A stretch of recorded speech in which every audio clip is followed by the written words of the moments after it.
A financial and economic crisis is rocking the world. Politicians promise action. My administration is working with Congress to address the root cause behind much of the instability in our markets. That's why my administration is committed to doing all that's necessary to address this crisis and lead us to a better day. But what kind of action is needed? Where should we turn for answers? There are lessons to be learned from history. We ignore them at our peril. The history of the Great Depression is a good place to begin. The year was 1919, and the world was beginning its recovery from the devastation of World War I. As the soldiers returned home, so did a sense of normalcy, and in the United States, a general return to economic prosperity greater than that experienced before the war. The period was not without its ups and downs. In fact, the Depression of 1920 to 1921 saw the sharpest decline in gross national product and wholesale prices in recorded history. But the American economy rebounded quickly. The Depression ended in just over a year and gave way to a period of prosperity known as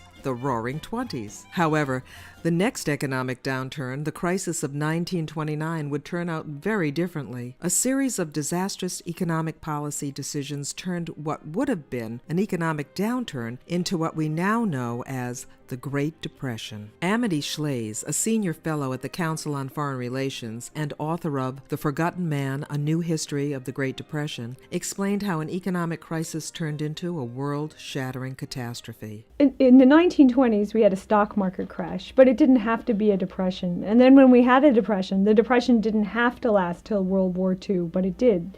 And in each instance, there were discrete policy errors that made a bad situation worse. President Herbert Hoover was an outspoken advocate of special barriers to trade with people in foreign countries, a policy known as protectionism. One of Hoover's first acts upon becoming president in 1929 was to hold a special session of Congress on tariffs, the taxes imposed on goods imported from abroad. Hoover later wrote in his memoirs that he believed a high tariff on agricultural products would help the U.S. farmer by building up his domestic market, since imported goods would then be too expensive for people to afford. Hoover thought that artificially raising prices for domestic agricultural goods would increase the income of American farmers and create greater demand for industrial goods. The now notorious Smoot-Hawley Tariff Act was passed by Congress in June of 1930 and signed into law by President Hoover. It represented a huge increase in tariffs on imported goods. The big tariff was called the Smoot-Hawley tariff. That's a great name, and we still refer to it. And it was a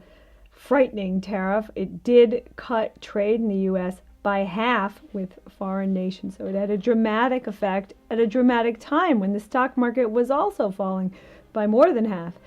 So there was trouble in the U.S. economy.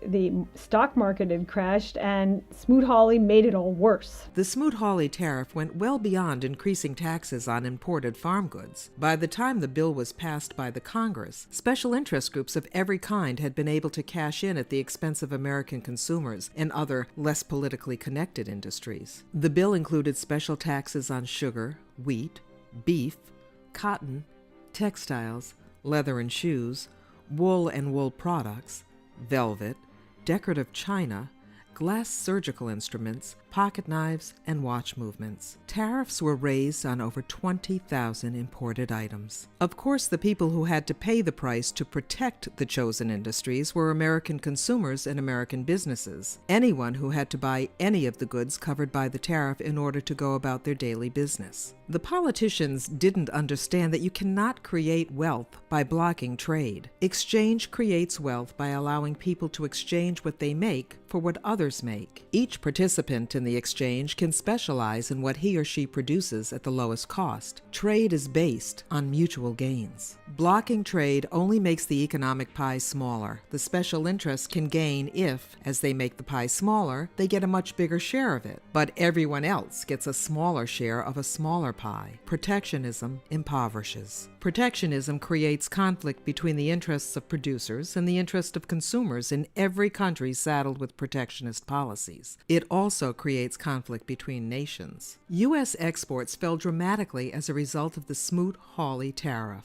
As the tariffs hit American consumers and they imported less from abroad, their suppliers were able to purchase less from Americans, and American exports collapsed. American export industries were devastated by a bill designed to protect American industries from foreign competition. In the end, the policy was a disaster for America. American exporters understood the economics that the politicians did not. The European director of General Motors, Graham Howard, sent a telegram to President Hoover warning that the passage of the Smoot-Hawley tariff would spell economic isolation for the United States and would cause the most severe depression ever experienced. History proved him right. Protectionism was a disaster for the United States economy, but it turned out to be a disaster for the world, too. Raising tariff walls creates tension and hostility among countries. When the Smoot-Hawley Tariff Act was becoming law, foreign affairs worried about the future of the world, not only the economic, but the political future, and they read all the things that were going on in the European papers and reported what the Europeans were saying. And one of the things that was quite interesting is that the Swedish paper said of the Smoot-Hawley tariff, here it is, it was the most terrible blow against the economic life of the world. A Spanish newspaper said the U.S. was trampling on fair competition and on the peaceful spirit of the world.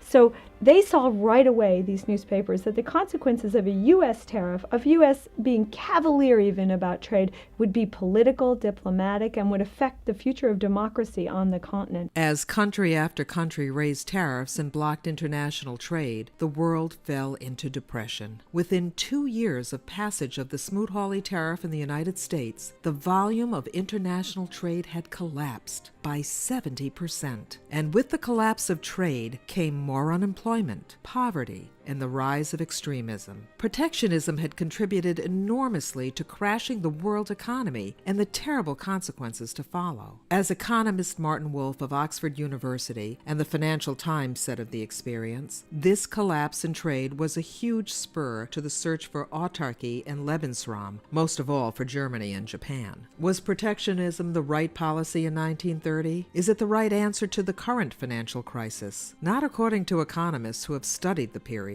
Professor Jagdish Bhagwati of Columbia University is a renowned expert on the issue. Today, after the twin crisis, financial crisis and the macroeconomic crisis, many people think that somehow that has created a justification for protectionism. But protectionism relates to goods trade, to services trade. It relates to trade issues. The financial crisis relates to financial issues. Stopping trade won't solve problems rooted in the financial sector. Like the Smoot-Hawley tariff and the process of retaliation it set off around the world, protectionism will only make things worse, without addressing any underlying problems. Stopping trade won't cure our economic crisis. It threatens instead to make it much, much worse, as it did in the 1930s. Economists from around the world have joined together to protect free trade from the protectionists who want to stop trade. You can join them by signing the petition for free trade at www.freedomtotrade.org. This is a truly international effort uniting people from all over the planet. I'm Ali Huang from China, and I'm proud to stand up for the freedom to trade. I am Gabriel Araújo from Brazil, and I'm proud to stand up for the freedom to trade. I'm William Arnold from the United States, and I'm proud to stand up for the freedom to trade. I'm Nadine Abdallah from Lebanon, and I'm proud to stand up for the freedom to trade.